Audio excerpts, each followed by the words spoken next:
Welcome back to the Tariq Elite Radio Show. This is Tariq Elite Nasheed, also known as King Flex, broadcasting live out here in Waikiki, Hawaii, doing the vacation thing, but I still want to chop it up with the family.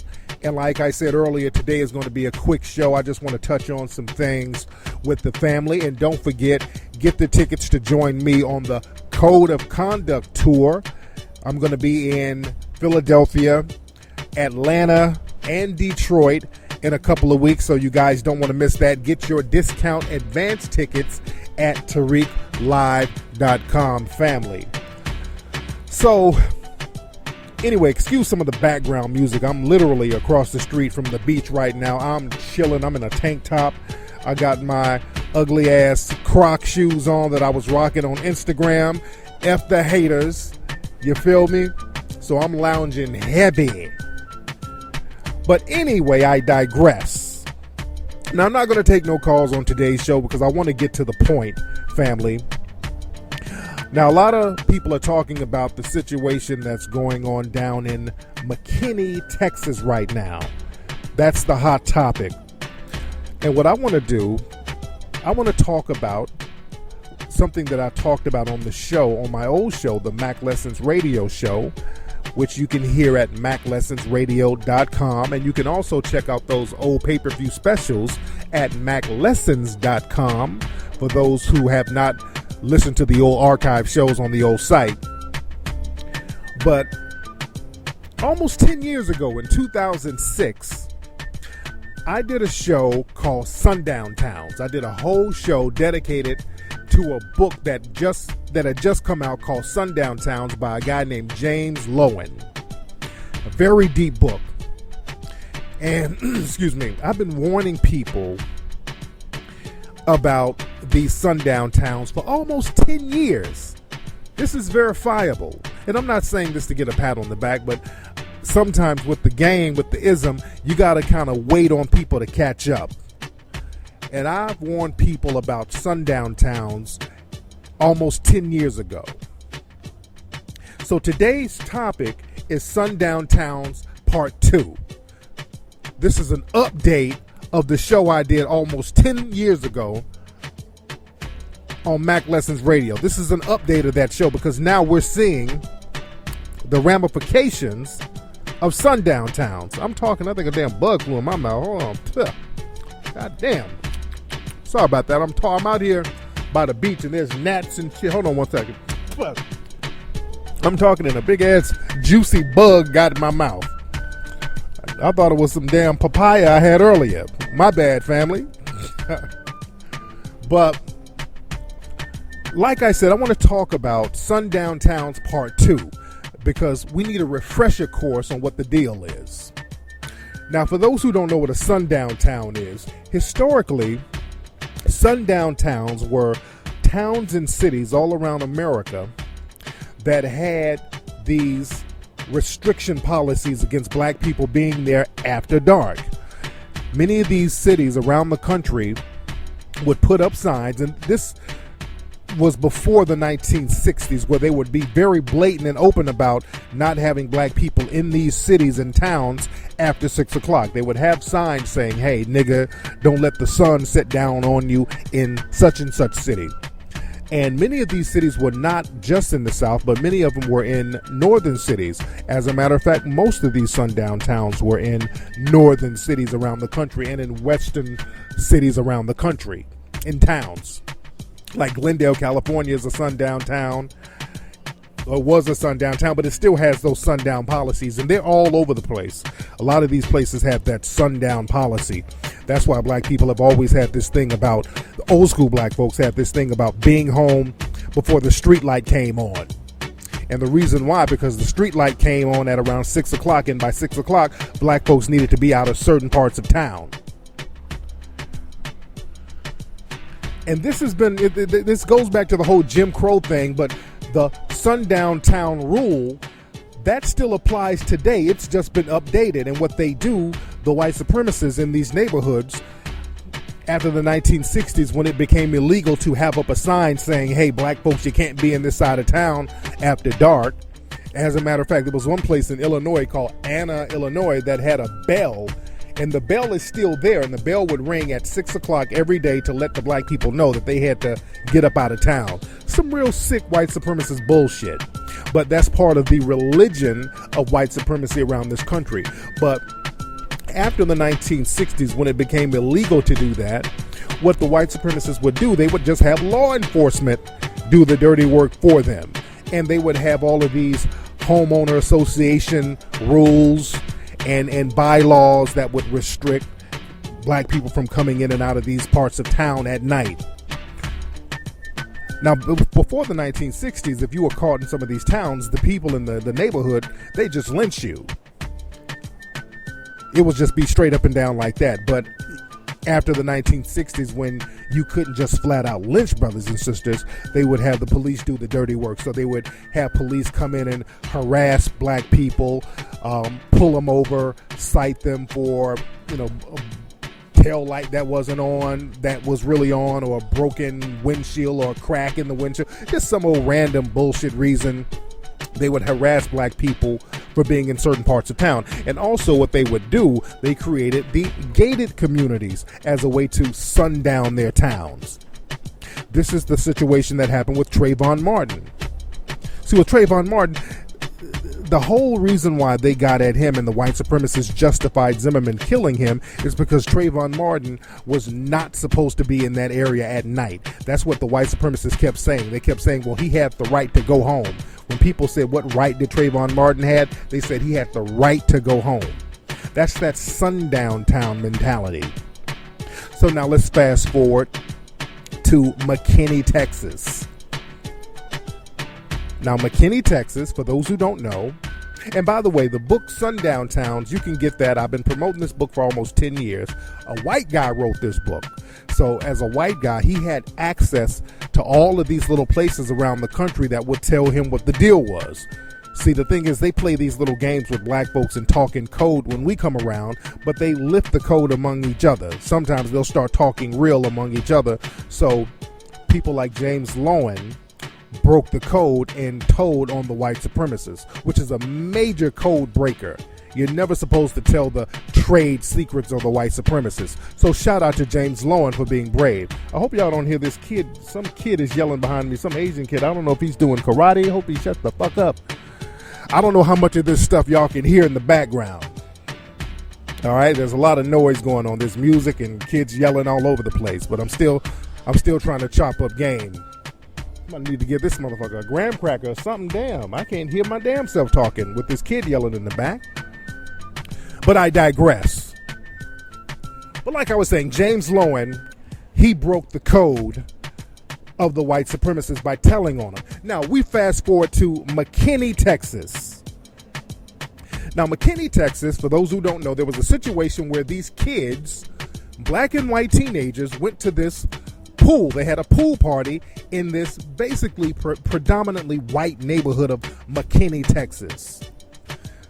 What happened was, according to white and black teenage eyewitnesses, some of the white adult females came out and started an argument with some of the black teenagers.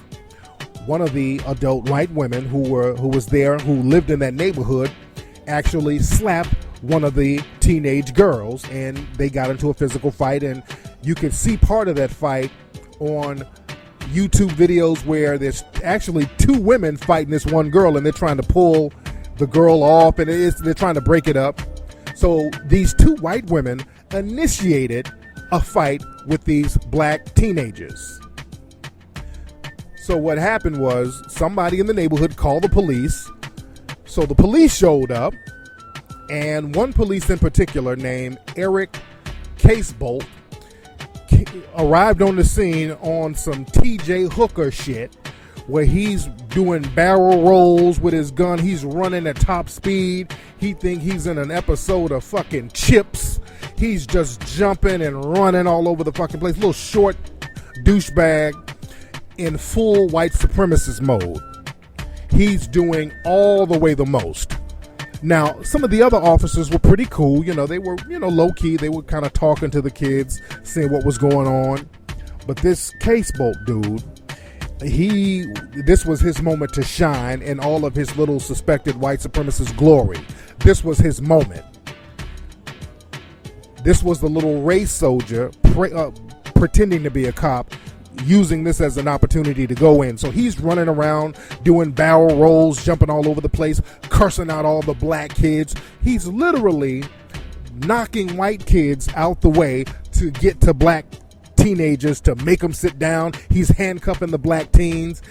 He got one black girl and pulled her by her hair. He threw her on the ground. It was real crazy. For those who don't know, I mean, this has been all over the news. It's been a very hot topic. So he's doing all of this extra Walker, Texas Ranger nonsense. It's being filmed by a 15-year-old white kid named Brandon Brooks. Now, Brandon Brooks, he's not saying anything to Brandon Brooks. Brandon Brooks, he's the white kid following the cop, filming all this shit, and he's not saying one word to Brandon Brooks. As a matter of fact, as Brandon Brooks has done interviews saying that, hell, I felt invisible.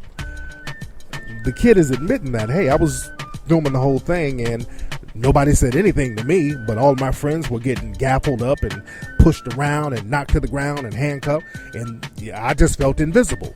So that was very telling for him to say that, and I get on that in a minute. So it was clearly racially motivated. The white teenager, Brandon Brooks, said, hey, this was racially motivated. All the people there were saying this is racially motivated. You could look at the video and tell that it was racially motivated. You saw this white cop running up to all of the black kids, cursing them out, pushing them around, smacking them up, and totally ignoring the white kids. This is on video. And he was gaffling the girl was not 14, she was actually 15. He was gaffling her up, pulled her down. He was sitting on her back. She's crying, oh, I got to call my mom. It was real sad, very despicable. So after the video came out, there was immediate backlash. Many of the white supremacist news sources and many of the white supremacists online, they tried their best to justify it, but this one you couldn't really justify. The pressure and the backlash on that town to allow that to happen, it was too great. So in a day or so, this Casebolt dude, he resigned. He resigned from the force. They allowed him to resign because they knew that the shit was going to hit the fan. The lawsuits were coming. And then the chief of police in McKinney came out in a press conference repudiating Casebolt. He was saying, hey, this guy, what he did was indefensible. He wasn't doing police work. We can't defend what he did. All the other officers did their job. So the other police officers had to distance themselves from him. But in a way, they still protected him because now he gets his pension and he can get a job somewhere else because he technically didn't get fired. So the white supremacists, again, they look out for each other low key. They distance themselves from certain people, but they still look out for them low key. And like the old saying goes, white people don't get fired, they just get transferred. That Casebolt dude is going to show up at somebody else's police force.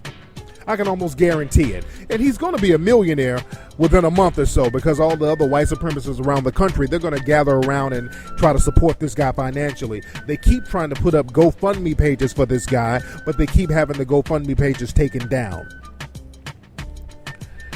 But the thing is, the thing we keep overlooking, and I did my Sunday's Ustream show last week, and a lot of people from that area were calling in talking about the racism in that city, in McKinney. They get people out there in Dallas, Fort Worth. Everybody keeps talking about how racist that town is. As a matter of fact, that town of McKinney was sued for housing discrimination against black people a few years ago. So this city has a history of being discriminatory towards black people. As a matter of fact, one of the white ladies who attacked one of the black teens said to the black teen, get out of our pool and go back to your Section 8 pool. So it was a whole racial motivated thing.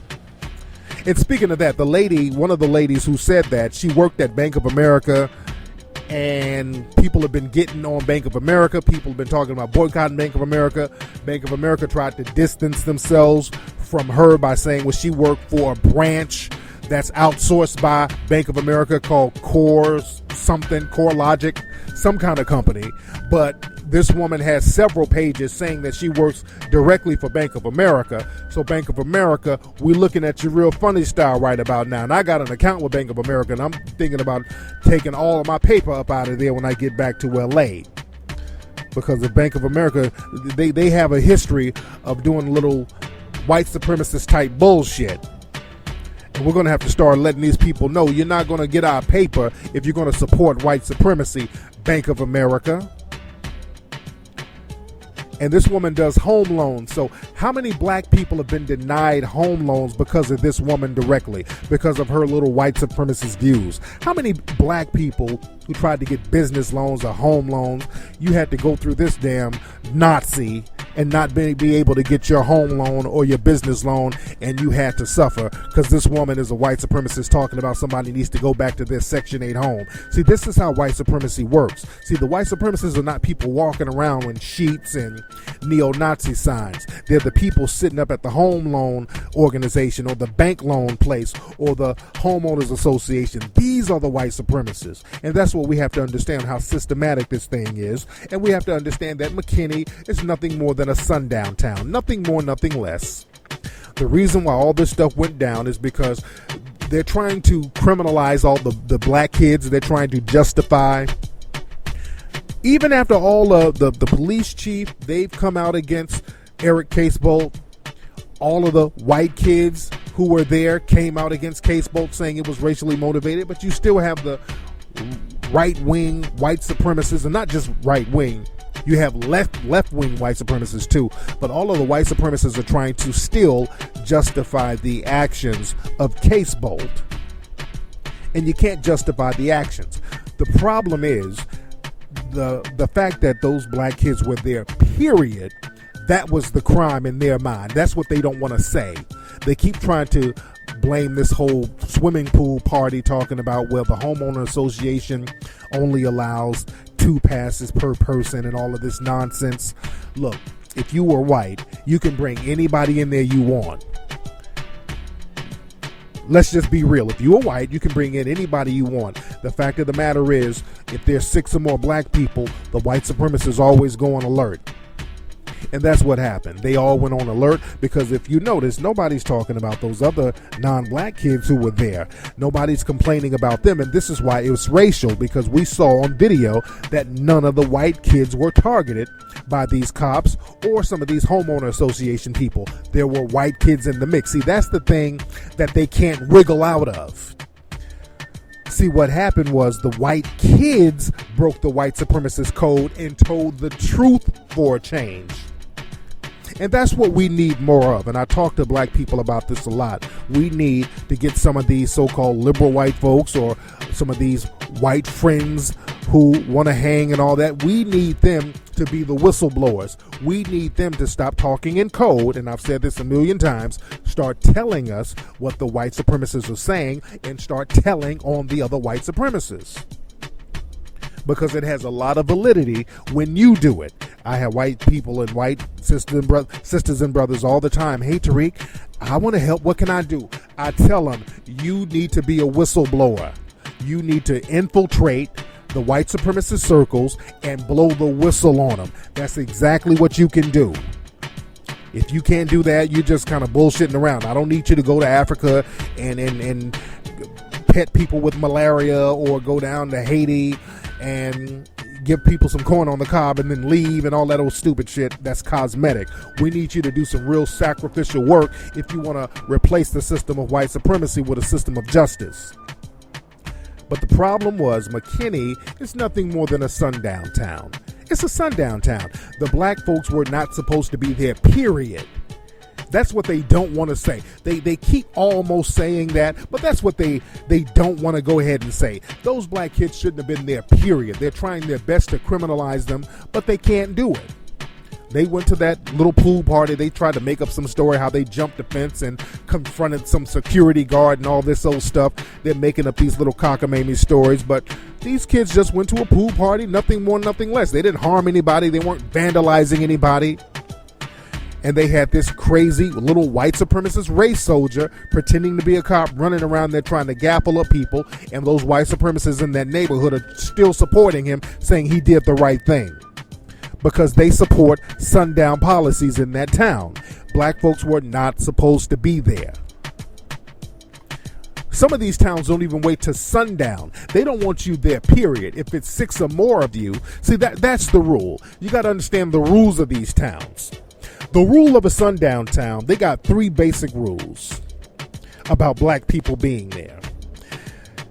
One black person, you can be there if you're a maid or a butler, or you're cutting the grass, or you're doing some kind of work for somebody, but you just got to leave at 6.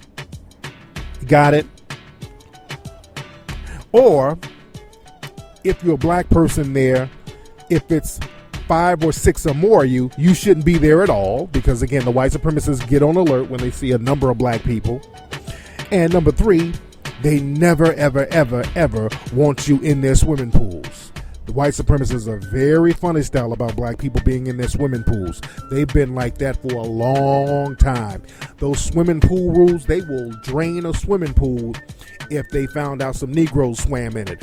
That Dorothy Dandridge movie with Halle Berry, go look at that movie. I think there's a scene in that movie where I think Halle Berry played her, and she was at a hotel. In the movie, the setting is in the 1940s and 50s, and the setting was that Dorothy Dandridge swam at a hotel swimming pool, and some white supremacists there complained. So the hotel had to apologize to the white guest, and then they had to say, okay, we're going to drain the pool immediately. So that's how sick these white supremacists are. They're real funny style about black people swimming with them. That's been a real big taboo with the white supremacists. Back in the 1950s and 60s, when they were trying to integrate schools and swimming pools, white supremacists would go out and pour acid in the swimming water when black people got in. They would have colored day and white day and all this old stuff for swimming pools. So they've always been real funny style about their swimming pools, because swimming, that's a very intimate thing. People are half naked. You got the water splashing on each other. You're in the same proximity. You're in the same boat, so to speak. So psychologically, the white supremacists, they have to be above you. And if you're having a recreational moment with the white supremacists, well, they don't feel so supreme. You understand how the white supremacists think? The white supremacists, they get off on being in a situation that's superior to people who are black. They get off on being in a situation or a social setting where they can do things that black people are not allowed to do. That's the great thing about being a white supremacist. We get certain privileges that the Negroes can't get. So we like the privilege of swimming and recreation. So what fun is it to have recreation and swim, and you got a Negro here swimming with me? Now, I don't feel supreme no more. That's the sick mindset of a white supremacist. So you got to understand how these people operate. It's illogical, but they don't want to say these things outright. Now, they used to say it outright back before the 1970s. And they say it behind closed doors, but they have to try to talk in code. And that's why it seems confusing to a lot of black people, because they talk in these codes. But again, McKinney is nothing more than a sundown town, and they were enforcing a sundown rule. Now, the white supremacists, they're doing their best to try to criminalize these poor, innocent kids who are out there, these black kids. Now they're trying to criminalize the black girl who got assaulted by Case Bolt. I know some of the people on Fox News were talking about she's no angel and she's this and those rowdy teens, and these teens didn't do anything wrong. To try to justify teenagers getting smacked up and guns pulled on them. This Case Bolt dude, pulled a gun out on these innocent, unarmed teenagers. It was some real sick Nazi shit that was going on. And the world saw it. And I was tweeting about this when it first happened, and the BBC contacted me. They wanted me to do an interview, and I was going in. They called me, and I did an interview with the BBC. Because the international press, they immediately called me, and I was giving that work. I was calling the dude a race soldier. I was saying, hey, this is some Nazi. I was using all the keywords that we need to use when we have to deal with these race soldier white supremacists. I said white supremacists about 5 times on there. I have to call it what it is. I was giving them that work. And we got to stop being afraid to call it what it is. But the thing is, they're trying to criminalize these kids, trying to say that they deserve to get gavelled up like that. And it was very interesting how when black kids are in situations, they deserve to get manhandled by the cops. They deserve to get guns pulled on them when it's 14 and 15-year-old black kids. But who was that white dude, that Duggar guy who molested all of his sisters? This dude molested half his damn family. That 19 kids and counting dude. Whatever, I don't watch these bullshit shows. But that Duggar dude, y'all know who he is. They've been talking about that child molested dude, and they've been trying to justify him molesting kids because he was 14 when he did it. See, when he done molested kids at 14, and they're like, oh, he didn't know what he was doing. Oh, we need to give him a pass. We need to forgive him because this asshole molested kids when he was 14. That's what they say. He probably did it when he was older. But the whole narrative about him is different when they speak about people in the dominant society. And with us, they criminalize us at any cost. So we have to look at that, and we have to stop falling for the okie doke.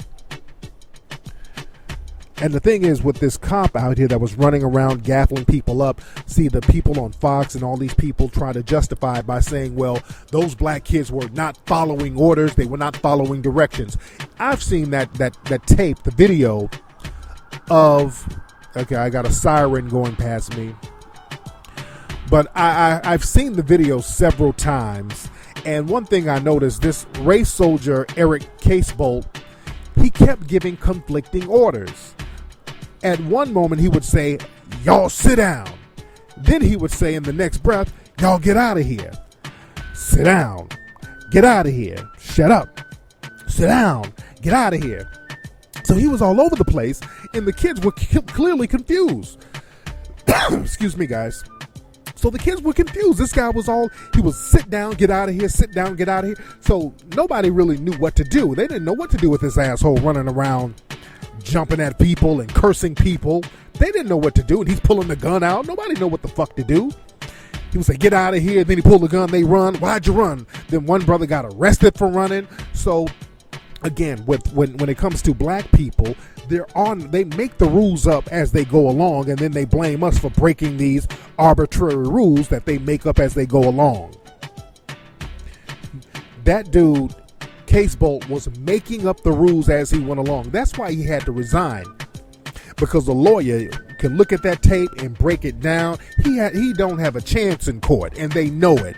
That's why the police force had to distance themselves from him, because they can't say that those kids weren't following orders. That dude gave about 3 or 4 different conflicting orders, and a lawyer is going to eat that up, and they should. I know they got a bunch of civil cases in the pipeline, and that's good. They need to drain that city. And I know there's been a lot of protest out there today. That's good. People are bringing attention to the game. But we need to be aware of these sundown towns out here. And shout out to that kid, Brandon Brooks. Now, I was looking at some of the white supremacist websites like Stormfront and all that, and they're like calling him a race traitor. They were like, oh, he's a wigger. So keep your head up, Brandon Brooks, and some of our other white brothers and sisters out there who want to do the right thing. Don't be afraid to break the code and tell the truth, because the system of justice is much better than a system of white supremacy. And with this Brandon Brooks dude, he's a young guy. He's 15 years old, so a lot of young kids are in that rebellious stage. And they rebel for right reasons. He's rebelling against systematic white supremacy to a certain degree, and he's going for justice. He did the right thing. He told the truth. He didn't fall for the white supremacist code. And I'm glad he was a young guy who still has that rebellious honor system thing going. Because a lot of young people are very honest about things, and all he did was tell the truth. He did what a lot of white people will not do. when they see racial injustice, they won't own up to it being racial. He did something that a lot of white people need to do. He said, yes, it was racial. Yes, I do think it was racial. And that was very crucial to this whole situation. That's really why this situation went down the way it did. That's why Case Bolt was let go, or they made him resign. That's really why, because now you had a lot of the white kids there saying that it was racial. Because, see, the white supremacists, what happened, they tried to wheel out a couple of coons. They found some coon who live out there in McKinney, some coon-ass nigga who's out here trying to promote his bullshit radio show that don't nobody know of. He's out there, well, I don't think it's racial. Nobody gives a fuck about what he thinks.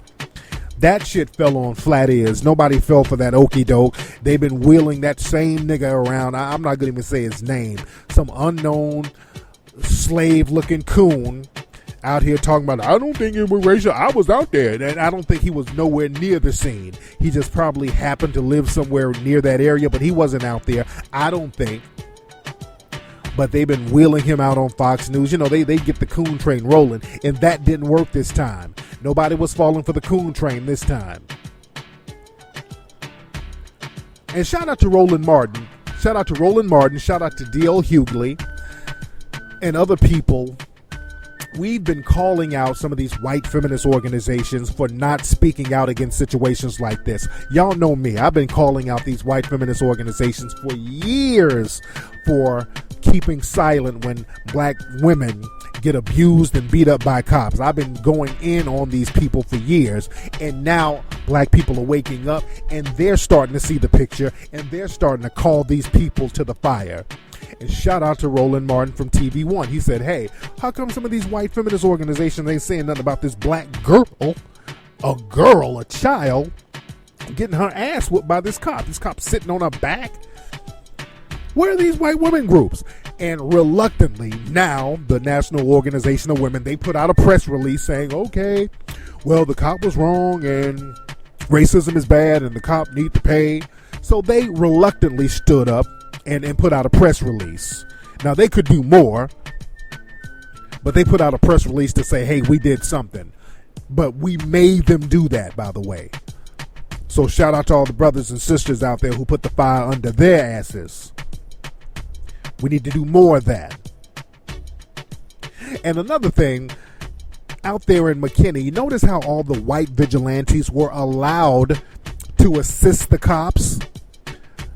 Notice how they were allowed to assist the police officers out there gaffling up those black students. There was one fat suspected white supremacist out there in a tan shirt. We're trying to find out his name. Some people said his name was Skip Davis or something, but that might not be Skip Davis. That might not be his name based on my research. So people are still trying to find out his name. Why was this guy allowed to sit up here and assist cops? See, black people got to be very careful because, see, these white supremacist race soldiers who are posing as cops, they're allowing these white vigilantes to assist them. And what they're going to do is start deputizing some of these people because they're going to start having these open carry laws, and they're going to allow these vigilante groups to start targeting black folks. So black people need to get real savvy about protecting themselves out here in the game because it's about to get real heavy. But the thing is, we put up some stories on melanoidnation.org of other former cops who were white talking about the racism in the McKinney Police Department. Go to melanoidnation.org. We've been running all types of stories. We also pointed out, we ran a story about how Eric Casebolt had a racial discrimination case against him before. He was sued for racial bias by another black man some years ago. So this Casebolt dude has a history of targeting people based on race. We put all that up on melanoidnation.org. So he knew his goose was cooked. You know, he didn't stand a chance. It was going to go down. So, you know, the white supremacists, they had to reposition him very, very quickly. So the thing is, we got to understand this, black people, melanoid folks. We don't want to celebrate too much right now because our thing is we get a little victory going on. The guy got fired.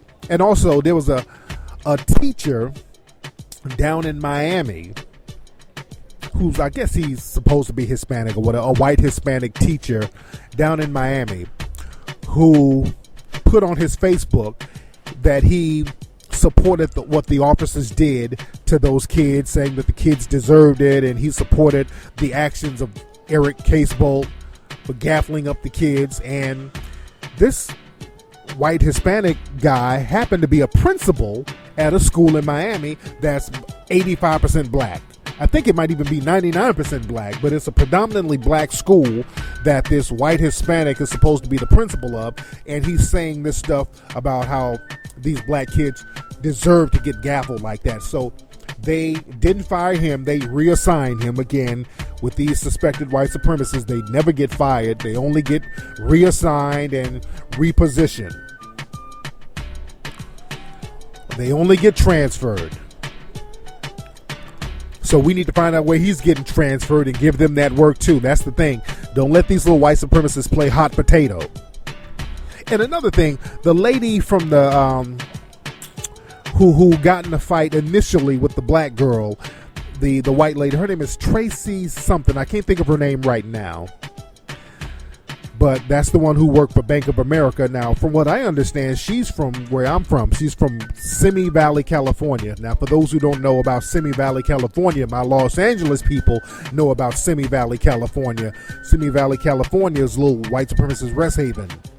That's where, in the Rodney King case, instead of having the case in downtown Los Angeles, they took that case out to Simi Valley, and those jurors out there in Simi Valley acquitted all of those cops for beating Rodney King's ass because they knew that Simi Valley was a white supremacist rest haven.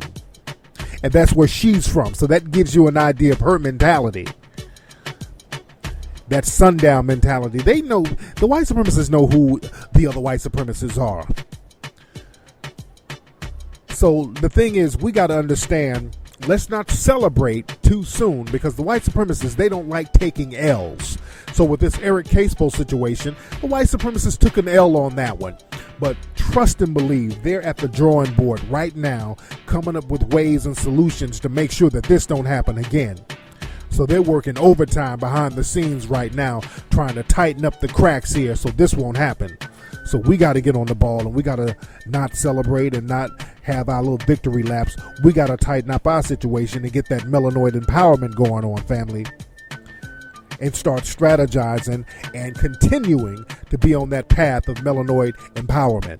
And we need to get that code of conduct too, like these white supremacists have a code of conduct against us, family. Anyway, y'all, that's been today's episode of the Tariq Elite Radio Show.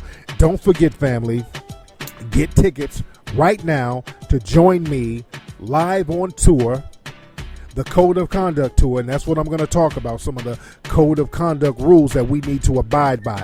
We're going to have a very good discussion on this tour. I'm going to be in Philadelphia, July 5th, that's Sunday, the 4th of July weekend. I'm going to be in Atlanta at the Alliance Theater, real nice theater in Atlanta, on Saturday, July 11th. So everybody, if you're in Alabama, if you're in Memphis, if you're in Florida, come on up to Atlanta. There's going to be plenty of room, nice big theater. The game is going to be heavy. I want to talk with the family. You get a chance to chop up game with me, man. We're going to have a ball in Atlanta. And Detroit. I'll be in Detroit on July 18th. Y'all better get y'all tickets now. From what I understand, the Detroit lecture is almost sold out. So Detroit, get your tickets. If you're in Chicago, come on over to Detroit. If you're in Minnesota, come on over to Detroit. If you're in Canada, come on down to Detroit. The game is going to be heavy on the 18th. Get your tickets at TariqLive.com, ladies and gentlemen. And don't forget to go to TariqElite.com to get all that fresh gear. Anyway, y'all, let me get me a little dip in the pool before I get back to the room. I'm going to holla melanoid power.